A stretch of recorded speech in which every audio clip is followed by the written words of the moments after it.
దేవుని మాటను వినడం ఎప్పుడు కూడా నిర్లక్ష్య పెట్టకండి. మహిమతో నింపబడినప్పుడు దేవుని కార్యాలు స్పష్టంగా చూస్తాం.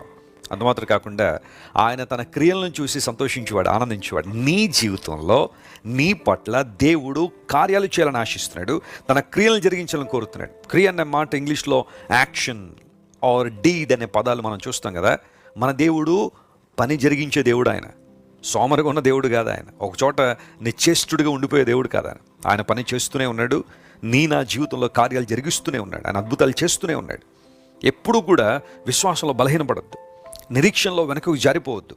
నీ దేవుడు నీ కొరకు పని చేస్తున్నాడు. ఆయన నీ జీవితంలో మేలు చేయాలని కోరుతున్నాడు. నీ ప్రతికూల పరిస్థితులను అనుకూలంగా మార్చినట్లుగా, నీ ప్రార్థనలను దేవుడు స్తుతిగా మార్చినట్లుగా, నీ ఉపవాసములను మనోహరమైన పండుగలుగా మార్చినట్లుగా దేవుడు తన కార్యం జరిగిస్తూనే ఉన్నాడు. నమ్మగలవా? విశ్వాసం ఉంచగలవా? ఆయన నీ పట్ల చేస్తున్న కార్యాలను చూసి దేవుడు ఆనందపడతాడు, సంతోషపడతాడట.